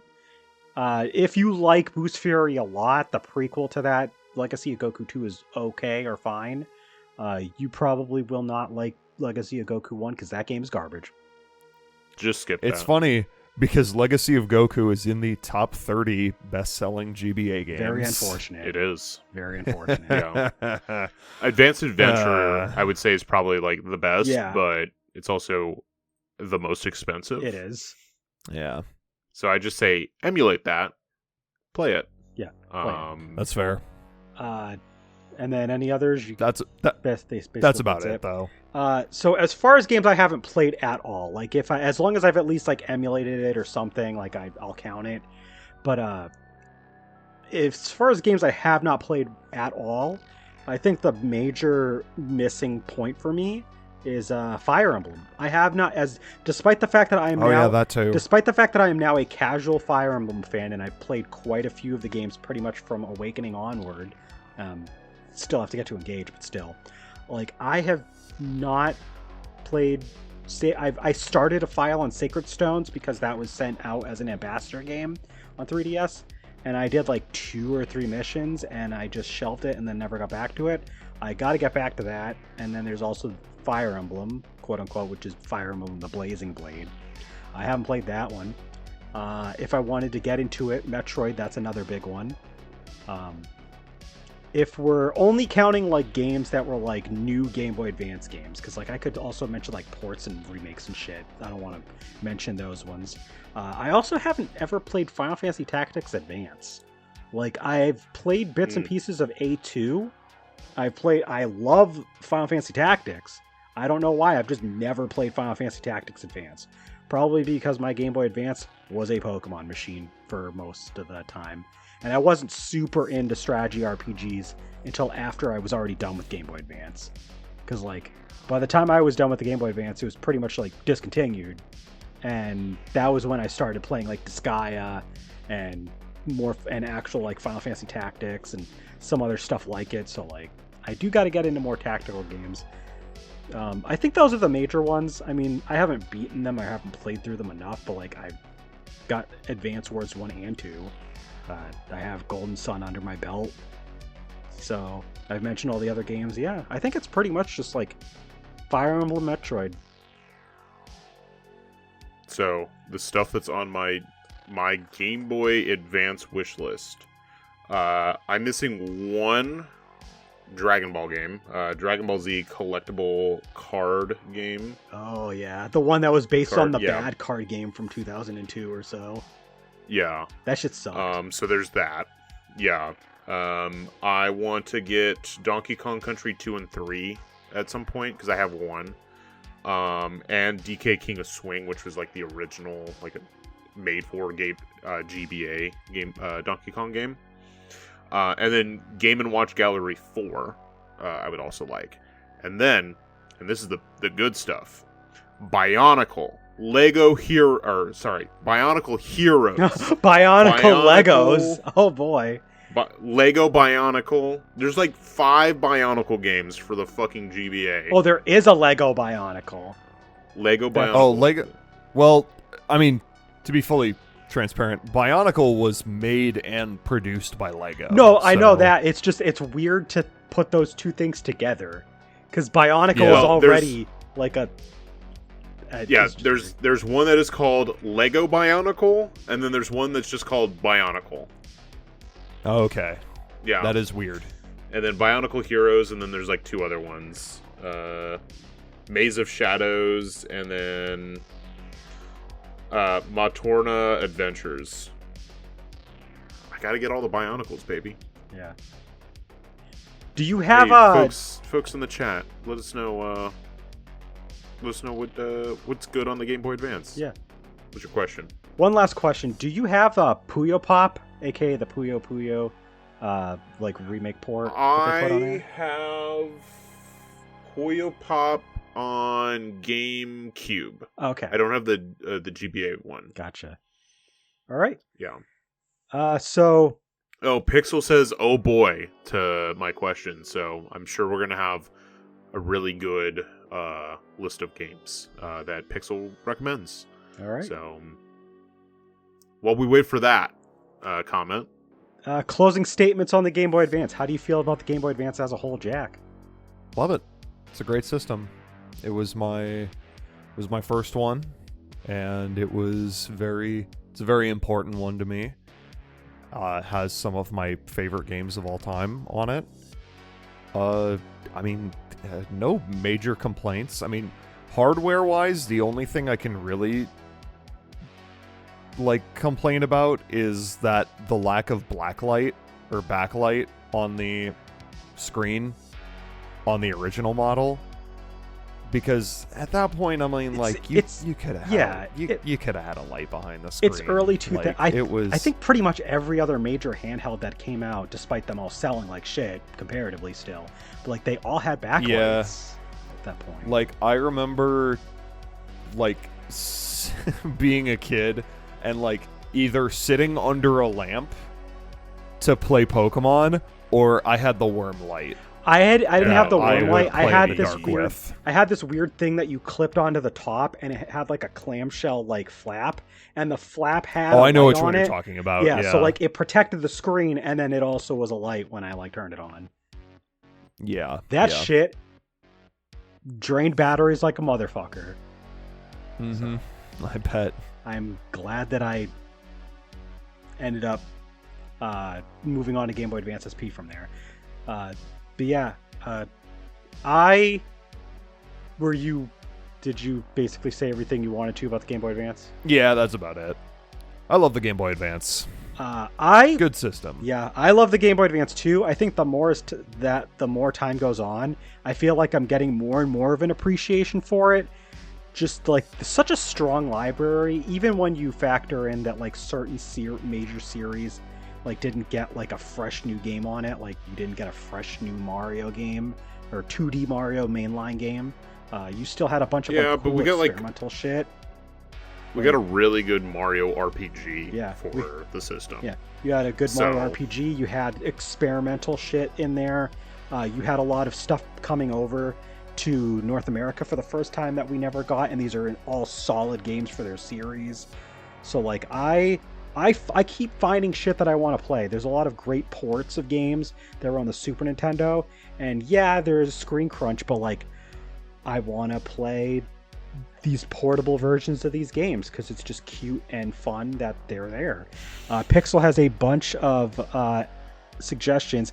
We never got to talk about Mother 3. Mother 3? No. Oh, I haven't played it yet, so I'll have to play it. Jack didn't Jack didn't talk about Mother 3. Oh my god, and he's gone. He can't even talk about Mother 3. Rip Jack. Yes, Landon. I didn't know you. I didn't know you. Oh yeah. You don't know my name. Jack, you never talked about Mother 3. Oh yeah. Well, okay, to be fair, we didn't get Mother 3. Yeah. Mother 3 I did not play on original hardware. I emulated that shit. I also emulated Dragon Ball Advance Adventure. Mother 3 is a fucking classic. I love that game so much. And it's weird because I don't think about that game when I think of the Game Boy Advance, because I mostly think about the games that I had as a kid or I played on official Nintendo hardware after the fact. Yeah, that's fair. Via Virtual Console. But yeah, no, I love Mother 3, obviously, but you are correct though that it is odd that I did not bring it up. Yeah. But going back to my summation about the Game Boy Advance, going back, I realized just how formative this system is for me. Like, it's a very important system to me. And I think, like, as I've said, if I was to redo my top, like, video game systems of all time list, I think Game Boy Advance would be a hell of a lot higher than 9th on mine. I love this thing. Same. More and more times I'm seeing, like, more games I want to play on it.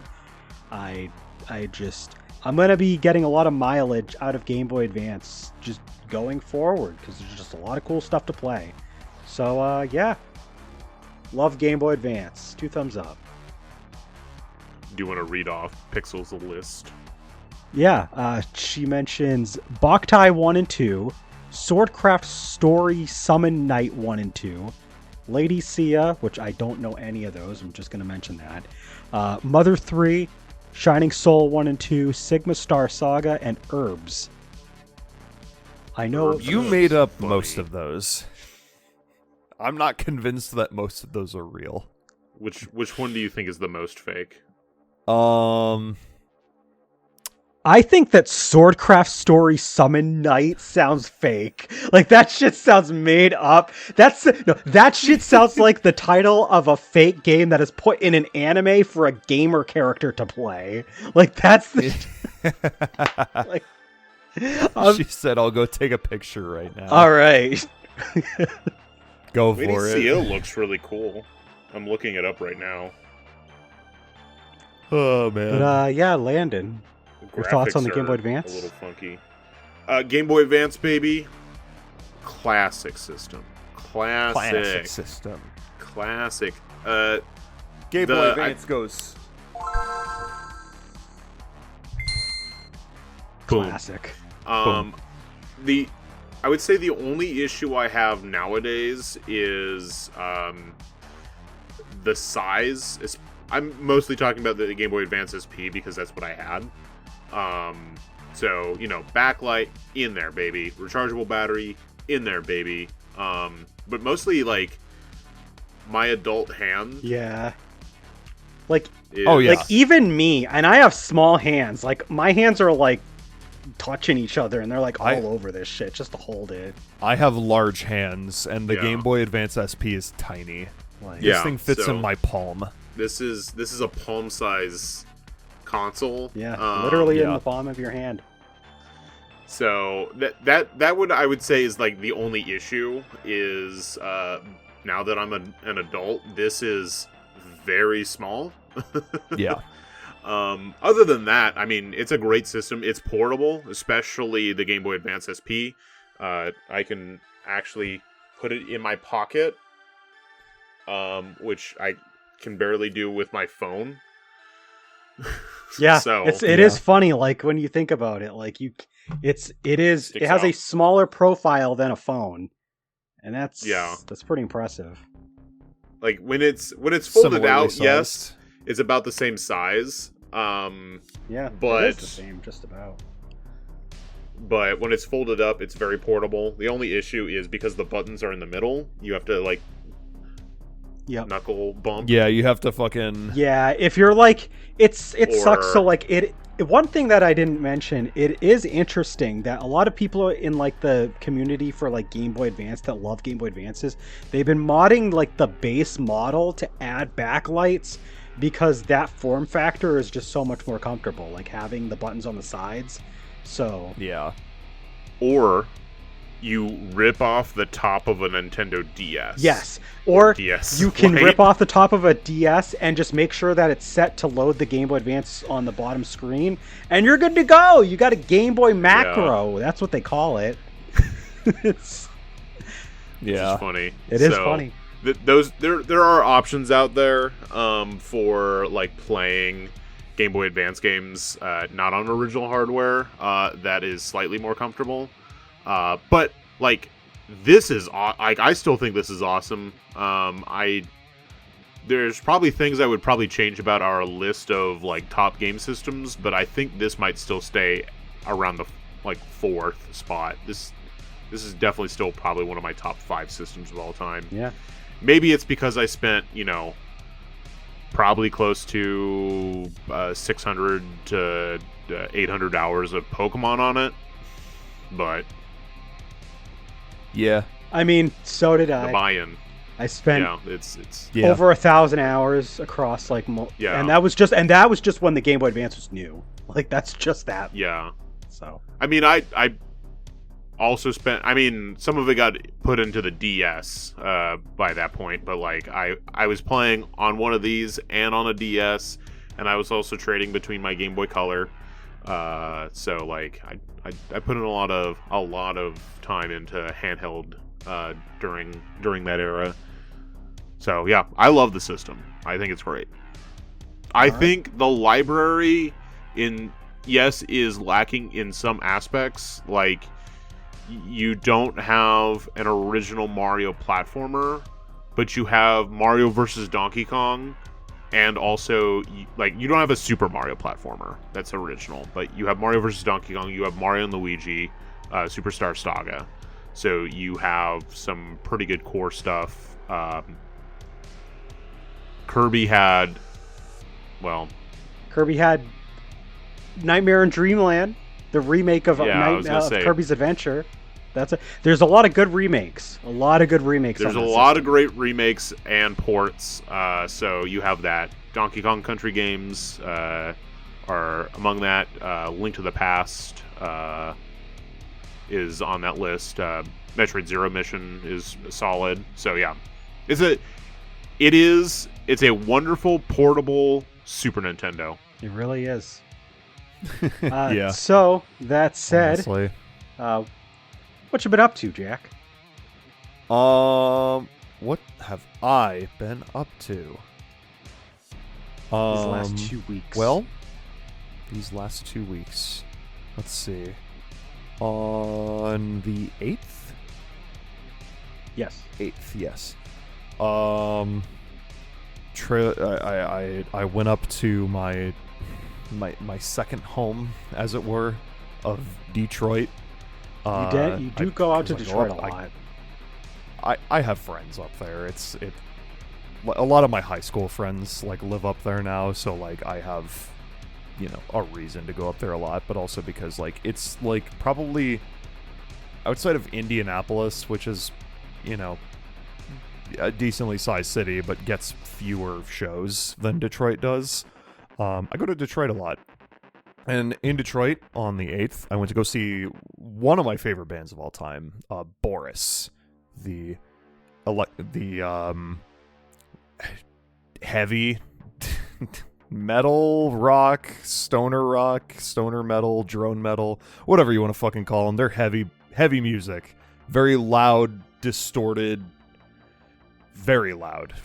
But I went to go see Boris. They're doing their fucking anniversary tour for their album Pink that came out in 2005, and they were fucking incredible. I love that band so much. They're so loud and so heavy, and they're great. They're from Japan, and they've been like touring and putting out music for like almost 30 years now, and it's pretty great. And I had a great time. I saw them play like 2 of their best albums front to back, and it was nice. It was nice. Aside from that, not a ton going on. The main thing that I did, and this was mostly just in this past weekend, I bought this game. Yeah.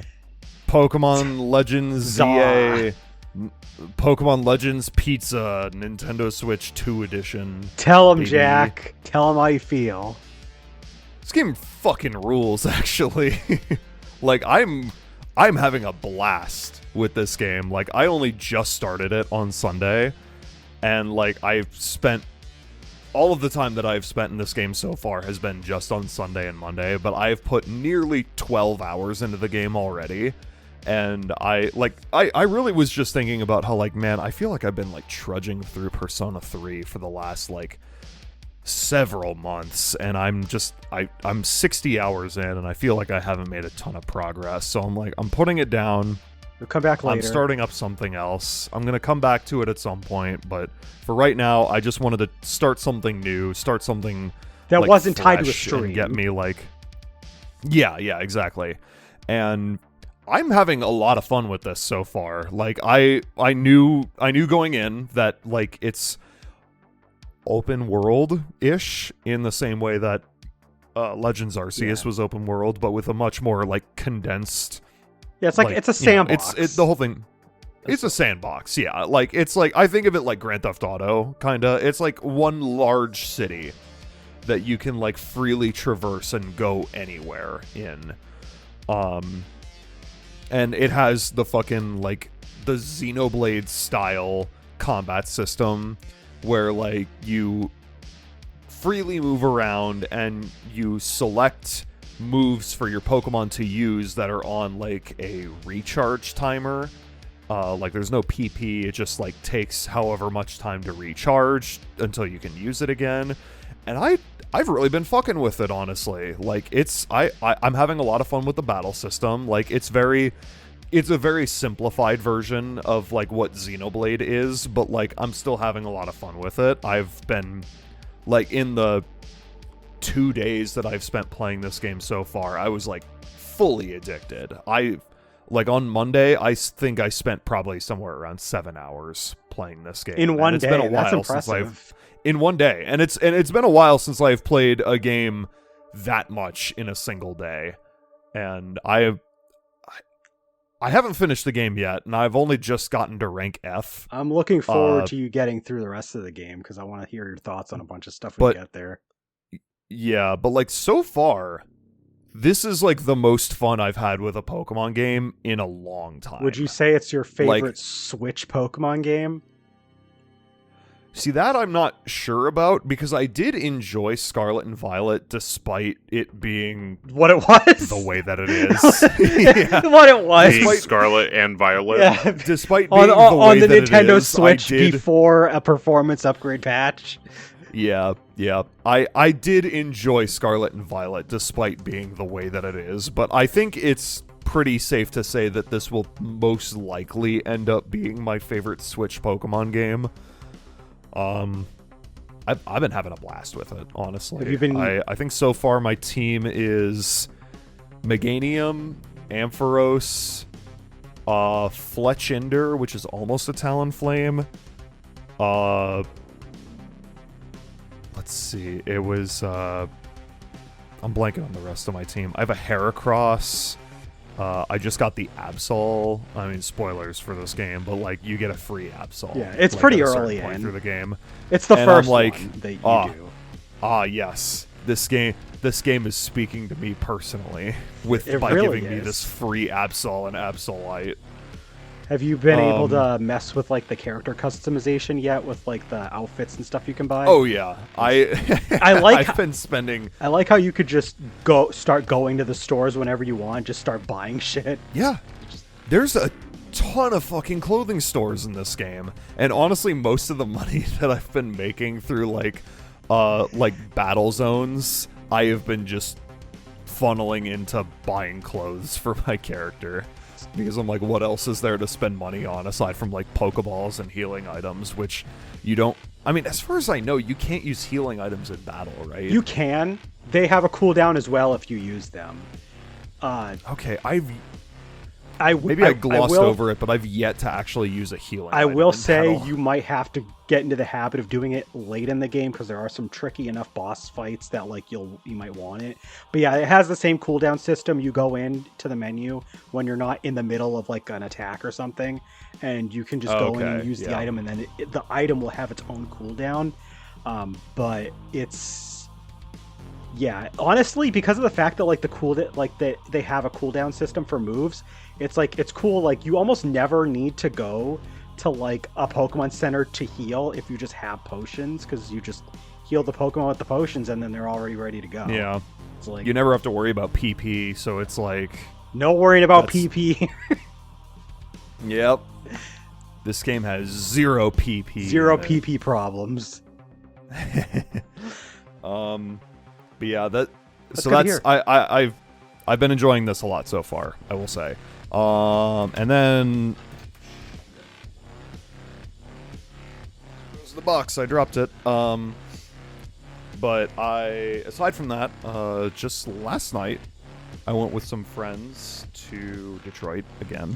To go to a hockey game. I went to go see the Red Wings. Not a show. Play the fucking Seattle Kraken because all my friends are Kraken fans. And I'm I know them. Okay. And I am like, yeah, all right, I'll go to fucking, like, we've done this before, where, like, we go to specifically a Red Wings versus Kraken game because, like, we both get to root for the team that we like, and got to see the Red Wings win last night, so fuck yeah. That was fun. That's pretty much everything I've been up to for the last couple weeks. I've been playing more Dragon Quest II HD 2D Remake. I started it and I got a little bit of the way in last episode, but I'm pretty far in. I'm actually probably almost done. I'm like going through like I'm about to enter like the last area of the world map and like do the final dungeon sequence and stuff like that. So like I'm pretty close. My team's like in the low to mid 40s. I've been having fun with it. I did kind of fade in and out here and there just because I was coming off of 20 hours of DQ1 HD2D, and then I proceeded to spend like another 20 hours on DQ2. But I liked some of the story beats that this game has. Like, it takes like some dark turns. It's got some really high impact moments, so that's been fun. I decided to splurge and through like a payment plan so I don't have to pay it all at once. I got Pokemon Coliseum on eBay, as I mentioned, and I went back to my file that was 15 years old and I finished the game. I was 17 hours in. Apparently I was right near the end of the game. I was already at the final dungeon at Railgun Tower, so I was like, fuck it, you know what, we ball. And then I spent another 15 hours like grinding Pokemon, purifying a few things, getting a few shadow Pokemon that I could get that I missed, and I went through and I beat the rest of the game. And I have to say, mini review, I think that the recent pushback on this game as like not a good game can go fuck itself. This game's good. Hell yeah, brother. I do have a small problem with it, and my major problem is just like it is so restrictive what your options are, and there are some obviously better choices of what Pokemon to put on the team than others because they give you the fucking legendary beasts from Gen 2. But other than that, I think this game, one of the things that does really right that not enough people talk about, because it's an RPG, you know what RPGs really tend to like do good at that makes RPGs good is setting and world building. And the Ore region is really fucking cool and has like great world building to it. I love it. So even with some of the faults that Pokemon Coliseum had, I had a great time. Like I definitely think that this was a worthy addition to Generation 3. It's great. So I'm looking forward to getting back to Pokemon XD one day. I had about the same amount of playtime apparently. I was like 18 hours in. I checked a file, didn't play through any more of it yet, but I'll get back to that. And then, other than that, I've been getting back to a couple of games that were released this year on Switch 2 just to play little bits and pieces, namely Fast Fusion and Mario Kart World, because I've been in the mood for racing. So, been having fun with those a little bit here and there when I pick those up. That's pretty much it, though. Just Dragon Quest and Pokemon Coliseum, and just getting ready to grind through a bunch of 2025 releases because, God, there's going to be so many that I still haven't played yet. So, Landon, what have you been up to these past couple weeks? Hi. Raising children. Raising children. That's, yeah. I went back to work. That's unfortunate. Yeah. When did that start again? That happened. Last Monday. So it's been about a week and some change. Week and a half now, yeah. So that happened. It was like I never left, which is almost unfortunate. I walked in, and I was like, oh no, I know exactly how to do my job. Bummer. Yeah. No, I know what you mean. Yeah, no grind back up to remember how to do things. I can just do my job. I guess that's kind of refreshing. Like, you would think that in a fast-paced world that we live in, you go back to work, it's like, oh, by the way, we introduced like 3 new things you gotta learn. Like, at least that didn't happen. There is a couple like little things that are different, but like yeah, I can pretty much just do my job. So there's that. I finished. I forget if I like finished it before the last podcast or if I had finished it just right before, but like Dragon Quest 1 HD 2D, I finished that up. Yep. So now I took a quick break and the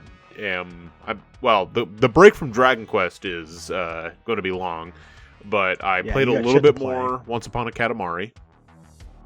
Nice. I got to the 3rd world, which is the Jurassic period, so it's just dinosaurs, which is awesome. Because you do some time travel, timey-wimey stuff in this game. Oh. So you go from Edo, Japan to like the American West to the Jurassic period. Nice. So I got there, and then I was like, all right, it's time to get back into it. So we're back into Trails in the Sky, first chapter remake, baby. Game of the year, Trails despite in the Sky. what fucker McFuck, I don't even remember his name right now. Fucker McFuck. That's his name now. I'm pretty sure that's what the internet's calling him. Jeff Bealey. Yeah, despite him not nominating. Oh, Jeff Keighley. Jeff Keighley. Yeah, Jeff Keighley. Yeah. Okay. Keighley. Despite this game that got higher Metacritic scores than 2 of the games on the RPG list, we're just not going to include Trails because it's too niche for us. Don't worry. Don't worry about it. Oh man. In chapter 3 in Zeiss, it took me a week to get through the tunnel that connects the Ruan region to Zeiss, which great start to a fucking chapter, but that's also I went back to work. Also, yes, RIP Digimon Story Time Stranger 2. That also got absolutely snubbed with the Game Award announcements. I actually just got that as a gift for my girlfriend. She's been playing that a bunch. Apparently, she's already sunk like 15 hours or so into that game. And Jesus. I know Al said that he spent like a certain amount of time on the game, but she said she feels like she's going to end up spending like 100 hours on that game because she still hasn't digivolved anything. I mean, as long as she's having fun. Oh, she's having a blast. Yeah. Something tells me it's going to win at least a GamingStooges Game Award. We'll see. Nice. We'll see. Yeah. Depends on how much Cloud actually gets to play it or not.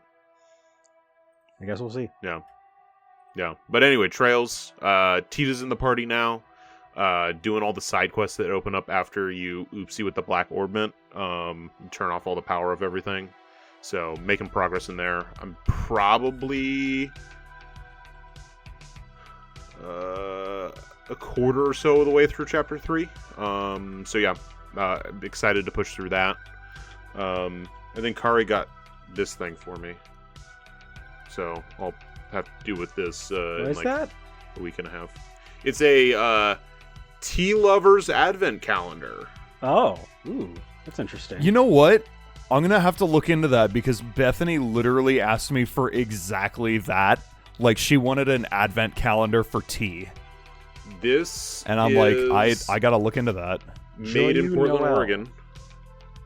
Made with love in Portland, Oregon. Oh, there you go. It Made is, right in your backyard. When they ship, days 1 and 2 are not inside the giant tin, which is why it wasn't closing. But if you put everything, it closes. I'm excited. I'm glad that there's a warning here. Contains caffeine. That means you know it's good. Yeah.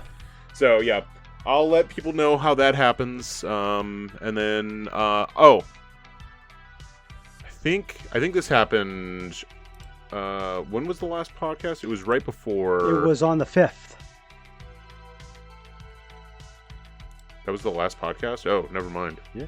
Yeah. It's been a while since I was about to say I had a concert, but no, we had a concert before. Honestly, it's that 2 time of podcasts year. ago. Like, we're hitting like Black Friday. We just passed Halloween. Like, this is that time of year where sometimes time just fucking flies, and you just like you look over your shoulder. Boom, 2 weeks are already gone, dude. How the fuck are we already at the 19th? I have a concert in, what is it, 3.5 weeks? 1, 2, yeah, 3.5 weeks I have another concert. So, like, it's crazy. This concert is going to be funky. We're playing one holiday piece, and I don't know how well that's going to go over.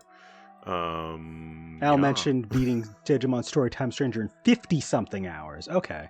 50-something hours, baby. But he also skipped the side quest. Sounds like he skipped the side quest that got dumped on you right at the end of the game, and then there's like 20 of them. Jesus Christ. That's a lot. But a lot of side anyway, missions. Trails has been fun. Trails is probably going to be my game of the year because it's so good. But I keep thinking about Dragon Quest 1 HD 2D because, God, that was fun. It was a fun game. Good game. Yeah. We'll have a lot to talk about when we get to that episode. We're just a couple months removed from our big 2025 year in gaming review, so that's going to be great. 2 months. 2 months, yeah. 2 months. Yeah. It's too bad Metroid Prime 4 Beyond is going to suck now. The internet says allegedly. It's going to suck.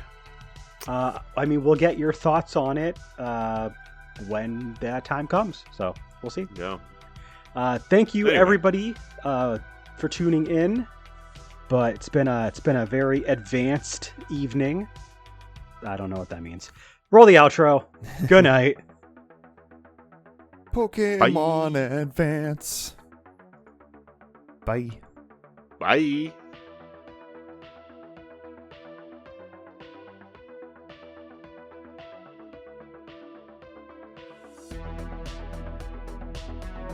Thank you for listening to the Gaming Stooges Talks podcast. If you enjoyed us, consider subscribing to our podcast RSS feed or follow us on youtube.com/GamingStooges and twitch.tv/GamingStooges for more gaming content. If you'd like to chat with us, join our Discord. The link can be found in the episode description. We also want to thank all of our Patreon supporters. Your continued support means a lot to us. Not already one? Please take a look at what we have to offer anyone who becomes a patron at patreon.com/GamingStooges. See you next time.